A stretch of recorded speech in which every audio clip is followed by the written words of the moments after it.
नमस्कार मित्रों, मैं राहुल छिपा आपका स्वागत करता हूं अपने YouTube चैनल राहुल छिपा के अंतर्गत। साथियों, आज से हम प्रारंभ करने जा रहे हैं राजस्थान के दुर्गों के बारे में। इन दुर्गों से राजस्थान की जो प्रतियोगी परीक्षाएं हैं, जो हमारे कंपटीशन हैं, उसमें बड़े ही महत्वपूर्ण प्रश्न बनते हैं और उन प्रश्नों को जानने के लिए, वो प्रश्न हमारे 100% सही हो, उनके लिए हम इनका अध्ययन प्रारंभ कर रहे हैं। आज हम सबसे पहले इसके अंतर्गत देखेंगे कि दुर्गों के प्रकार किस किस प्रकार से दिए हुए हैं, शुक्र नीति के अनुसार किस प्रकार बताए गए हैं, चाणक्य ने किस प्रकार बताए हैं, और सर्वप्रथम ये दुर्ग जो बनाने की जो नीति है किस ग्रंथ के अंतर्गत दी गई है, वो भी हम जानेंगे। उसके बाद हमारी परीक्षाओं में जो सर्वाधिक जो प्रश्न जिस दुर्ग से बनते हैं वह चित्तौड़गढ़ दुर्ग के बारे में हम जानेंगे और सभी बातों का और जो महत्वपूर्ण प्रश्न जहाँ से बन सकते हैं उनको देखेंगे, ताकि हमारा परीक्षा में प्रत्येक प्रश्न सही हो सके। तो चलिए साथियों, प्रारंभ करते हैं चित्तौड़गढ़ दुर्ग के साथ, राजस्थान के दुर्गों के बारे में।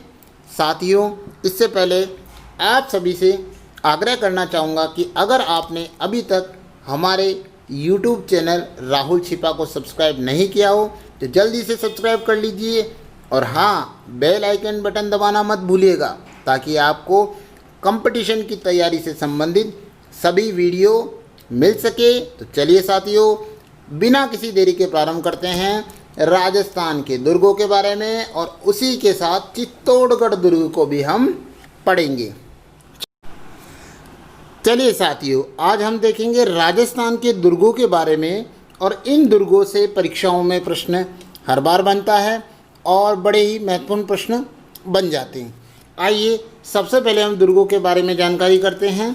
देखिएगा, दुर्ग क्यों बनाए जाते थे, तो प्राचीन समय में क्या किया जाता, हमारे यहाँ के जो राजपूत शासक थे वो दुर्गों का निर्माण पहाड़ियों पर करते थे, और प्राकृतिक सुरक्षा प्राप्त करने के लिए दुर्गों का निर्माण किया जाता था। ये हमें ध्यान रखना। अब देखिएगा साथियों, दुर्गों के बारे में जो सर्वप्रथम वर्णन जो हमें प्राप्त होता है वो मनुस्मृति जो है ग्रंथ है, उसके अंतर्गत हमें मिलेगा। इसके अलावा हमें कहाँ मिल सकता है, तो इसके अलावा देखिएगा, चाणक्य ने जो ग्रंथ लिखा था अर्थशास्त्र, वो चाणक्य जो हैं उन्होंने भी दुर्गों का वर्गीकरण दिया है। चाणक्य के और क्या क्या नाम है, तो साथियों देखिएगा, चाणक्य को कौटिल्य और विष्णुगुप्त नाम से जाना जाता है। इन्होंने एक बड़ी महत्वपूर्ण पुस्तक लिखी है जिसका नाम है अर्थशास्त्र। चाणक्य ने जो है दुर्गों के जो कितने प्रकार बताए हैं, 4 प्रकार इन्होंने दुर्गों के बताए हैं। कौन कौन से बताए हैं साथियों, तो देखते हैं।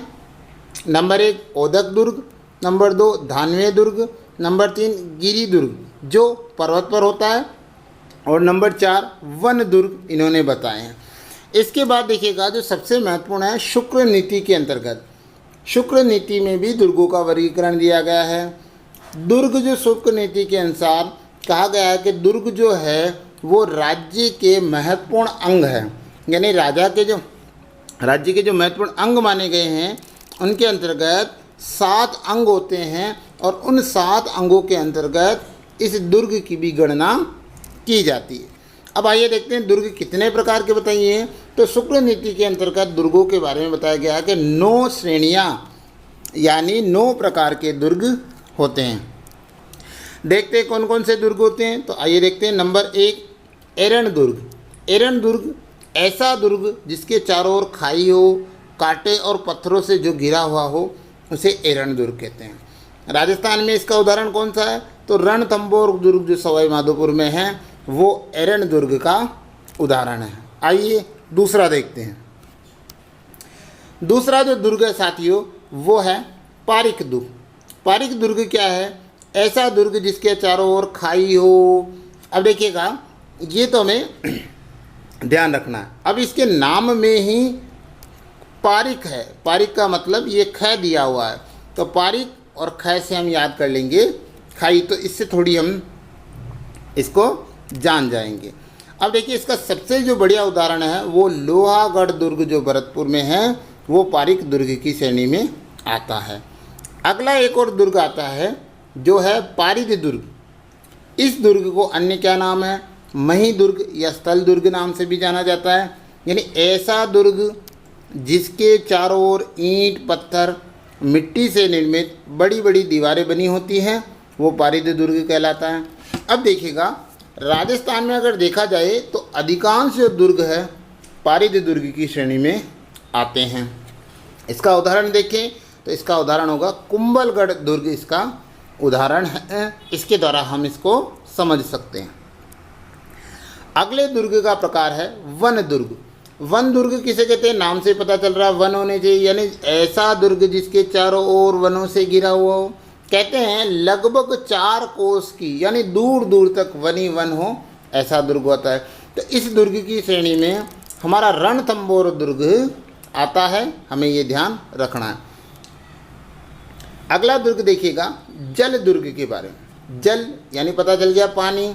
ऐसा दुर्ग जिसके चारों ओर पानी पानी हो या जल से घिरा हुआ हो, ऐसा दुर्ग कौन सा हो सकता है? गागरोण दुर्ग, भैंसोरगढ़ दुर्ग इसके उदाहरण।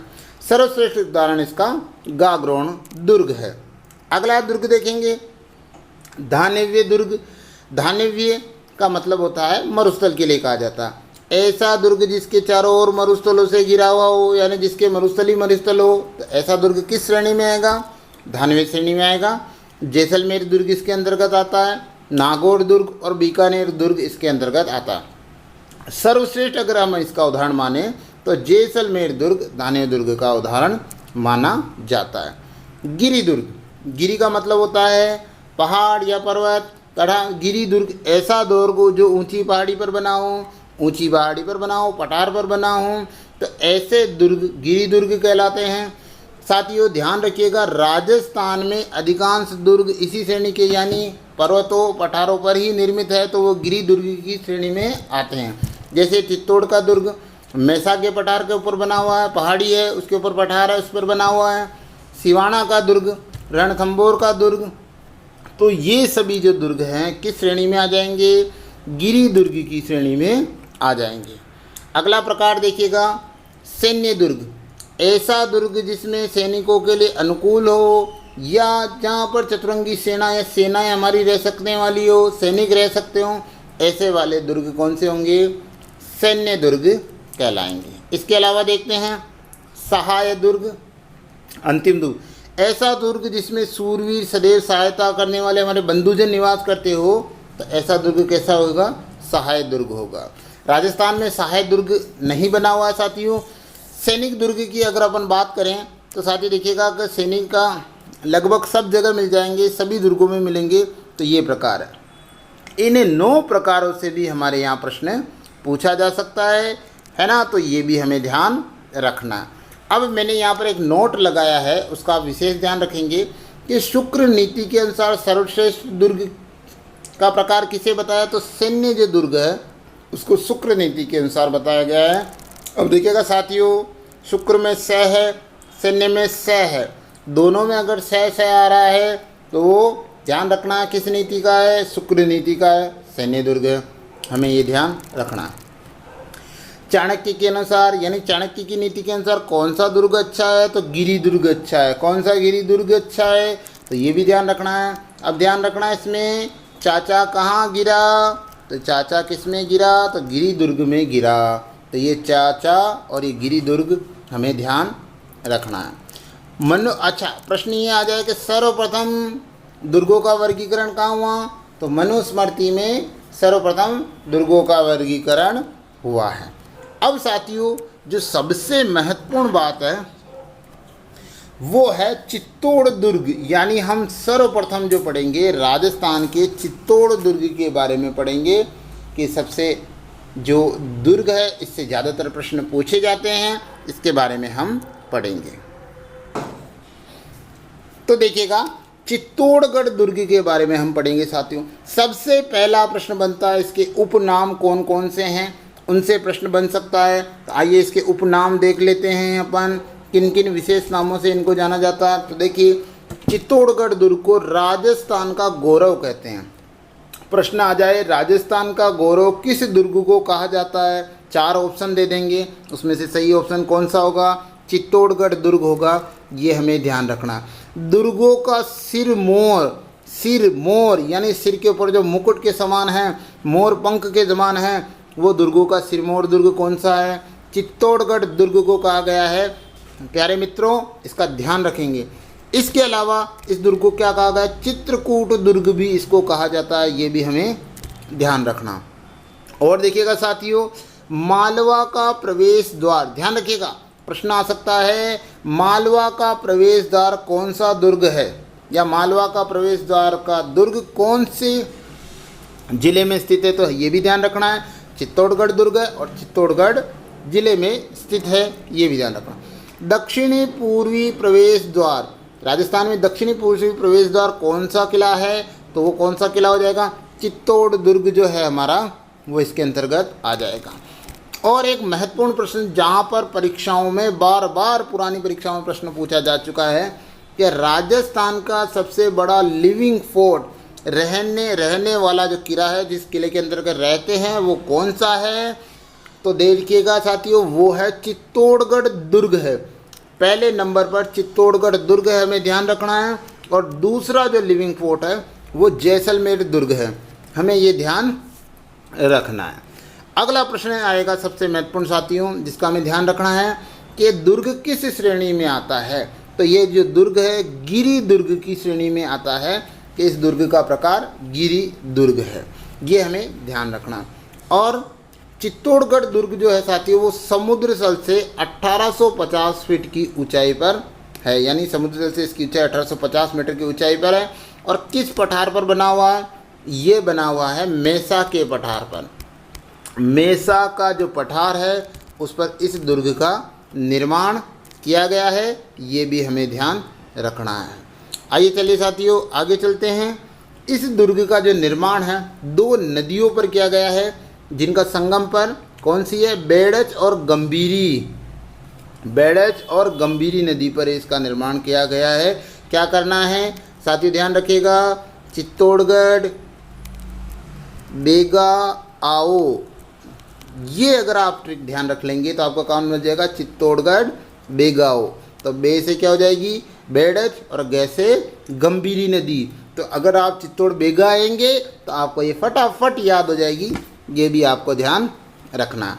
इस जो दुर्ग की आकृति है वेल मछली के समान, वेल जो मछली होती है उसके समान इस दुर्ग की आकृति बताई गई है। अब ध्यान रखिएगा साथियों, इस दुर्ग की जो लंबाई है 8 किलोमीटर ये लंबा दुर्ग है, और इसकी जो चौड़ाई है 2 किलोमीटर ये चौड़ाई इसकी बताई गई है, ये भी हमें ध्यान रखना है। और एक और महत्वपूर्ण प्रश्न यहाँ से बनेगा कि क्षेत्रफल की दृष्टि से राज्य का सबसे बड़ा दुर्ग कौन सा है? तो वहाँ पर हमें जो आंसर लिखना है, कौन सा दुर्ग लिखना है? चित्तौड़गढ़ जो दुर्ग है वो हमें लिखना है, ये भी हमें ध्यान रखना है। साथ ही देखिएगा, प्रश्न देने वाला जो एग्जामिनर है वो प्रश्न को घुमा सकता है। क्या कर सकता है? चित्तौड़ दुर्ग किन नदियों के संगम पर है? तो ध्यान रखिएगा, गंभीरी और बेड़च नदियों के संगम पर स्थित है। अगर पूछ लिया जाए कि चित्तौड़ नगर या चित्तौड़ शहर किस पर स्थित है, तो वो बेड़च नदी पर स्थित है, यानी जो नगर है वो बेड़च नदी पर है, लेकिन जो दुर्ग है इन दोनों नदियों के संगम पर बना हुआ है। इस प्रश्न का हम ध्यान रखेंगे साथियों। अगर आपको हमारा ये वीडियो अच्छा लग रहा हो तो जल्दी से हमारे चैनल को सब्सक्राइब कर लीजिए, और हाँ, लाइक और शेयर करना नहीं भूलिएगा, ताकि हमारे सभी मित्रों को ये जो महत्वपूर्ण टॉपिक है ये मिल सके और उनकी तैयारी अच्छी हो सके। आइए साथियों आगे चलते हैं। आगे देखिएगा साथियों, इस दुर्ग के लिए कहा जाता है कि गढ़ तो चित्तौड़गढ़, बाकी सब गढ़ैया। इस दुर्ग किस दुर्ग के बारे में कहा जाता है साथियों? तो ये भी किस दुर्ग के बारे में कहा जाएगा? चित्तौड़गढ़ जो दुर्ग है उसके बारे में ये कहा जाता है।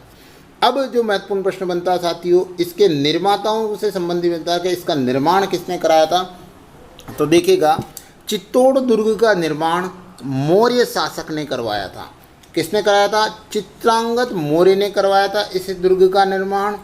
और यह जो जानकारी हमें कहाँ से मिलती? वीर विनोद ग्रंथ से मिलती है, और इसका नाम जो उन्होंने चित्रकूट रखा था, ये भी हमें ध्यान रखना है। एक ग्रंथ है साथियों जिसका ध्यान हमें रखना है कि कुमारपाल प्रबंध में इसके बारे में कहा गया कि इसका निर्माण किसने कराया? चित्रांग मौर्य ने। अगर प्रश्न अगर हटके ही आ जाए कि कुमारपाल प्रबंधन में चित्तौड़गढ़ दुर्ग के निर्माता किसे बताया गया, तो चित्रांग मौर्य को बताया गया है। और सामान्य रूप से अगर पूछा जाए तो हमें चित्रांगद मौर्य ही लिखना है। आरपीएससी ने भी इसको सही उत्तर माना है, पूर्व परीक्षाओं में ये आया हुआ प्रश्न है। अब देखिए साथियों, यहाँ पर एक और प्रश्न आता है, क्योंकि महाराणा कुंभा ने इसमें अत्यधिक निर्माण कराया या इसका कार्य करवाया, इसलिए चित्तौड़गढ़ दुर्ग का आधुनिक निर्माता, हो सकता है निर्माता बार बार पूछते हो, आधुनिक निर्माता पूछ लें, तो आधुनिक निर्माता कौन हो जाएंगे? महाराणा कुंभा हो जाएंगे। तो ये भी प्रश्न बड़ा महत्वपूर्ण है, इसका भी हमें ध्यान रखना है। अगला प्रश्न देखिएगा साथियों, एक और प्रश्न है कि चित्तौड़गढ़ दुर्ग के अंतर्गत जो ये सर्पिलाकार जाने के लिए जो 7 दरवाजों से जो ये घूमता हुआ मार्ग बना हुआ साथियों, इसका निर्माण किसने कराया? तो ये भी निर्माण महाराणा कुंभा ने करवाया था, ये भी हमें ध्यान रखना है। अब देखिएगा साथियों, चित्तौड़ दुर्ग के अंदर जाने के लिए आप सभी गए हुए होंगे या नहीं गए होंगे तो जाइएगा कभी। 7 प्रवेश द्वार है, 7 प्रवेश द्वारों से होते हुए सर्पिलाकार सांप के समान टेढ़े मेढ़े घूमते हुए रास्तों से हमें वहाँ इन 7 दरवाजों से होते हुए जाना पड़ता है। तो इन दरवाज़ों के नाम भी पूछ सकते हैं या कुछ विशेष जो छतरियाँ बनी उनके बारे में पूछ सकते हैं। तो पहले दरवाजे का नाम है पाडनपोल द्वार, दरवाज़ा है, द्वार है, पाडनपोल द्वार है। साथियों, ये जो पहला दरवाज़ा है चित्तौड़गढ़ दुर्ग में जाने का, यहाँ पर एक स्मारक स्थित है, ध्यान रखिएगा, ठाकुर बाघ सिंह का स्मारक यहाँ पर स्थित है। जो चित्तौड़ के साके हुए हैं, इनमें बाघ सिंह ने भी अपना बलिदान दिया था, ये भी केसरिया किया था, ये भी हमें ध्यान रखना है। दूसरा है भैरवपोल, इस भैरवपोल द्वार के वहाँ पर वीर कल्लाजी राठौड़ की छतरी है। वीर कल्लाजी राठौड़ जो हैं साथियों, इनको 4 हाथों वाले देवता कहा जाता है। आगे जब ये साके हम पढ़ेंगे उसके अंतर्गत हम इनके बारे में बताएंगे कि इनके 4 हाथों वाला देवता क्यों कहा जाता है। चलिए साथियों आगे चलते हैं तीसरे द्वार के। तीसरा द्वार है हनुमान पोल, अगला द्वार है गणेश पोल, 5वां द्वार है जोड़ला पोल द्वार, 6ठा द्वार लक्ष्मण पोल द्वार और 7वां जो अंतिम जाने का है राम पोल द्वार है। इस द्वार में साथियों ध्यान रखिएगा फत्ता सिसोदिया का स्मारक यहाँ पर स्थित है। जयमल फत्ता का नाम आता है, इन्होंने भी केसरिया किया था साथियों, तो इनके बारे में भी हम आगे देखेंगे। तो इन 7 द्वारों के बारे में हम ध्यान रखेंगे। तो चलिए साथियों आगे देखते हैं। आगे यहाँ से एक महत्वपूर्ण प्रश्न बनता है, क्या प्रश्न बनता है कि राजस्थान का एकमात्र दुर्ग जिसमें खेती की जाती थी, यानी जहाँ पर खेती की जाती थी साथियों, ये कौन सा दुर्ग है? वो है चित्तौड़गढ़। आज भी अगर हम जाके देखेंगे तो वहाँ पर लोग निवास करते हैं अंदर और खेती की जाती है, इसके बारे में हमें जानकारी मिल जाएगी। अब यहाँ पर मैं आपको एक महत्वपूर्ण प्रश्न बताता हूँ साथियों, कौन सा है कि राजस्थान के जो 6 किले हैं, इनको 6 किलों को या दुर्ग कह दीजिए को विश्व यूनेस्को की विश्व धरोहर सूची में शामिल किया गया है। कब किया गया था साथियों? तो ध्यान रखिएगा 2013 के अंतर्गत इनको शामिल किया गया था विश्व विरासत सूची में, और इस सूची में चित्तौड़गढ़ के किले का नाम भी आता है, ये हमें ध्यान रखना है। चलिए साथियों आगे चलते हैं। चित्तौड़ दुर्ग के प्रमुख स्थल कौन कौन से हैं अंदर देखने लायक, वो देख लेते हैं। तो यहाँ पर प्रश्न बन सकता है साथियों, हम एग्जामिनर की हर एक दृष्टि को देखते हुए हम यहाँ पर तैयारी करें। तो पहला देखिएगा मीरा मंदिर।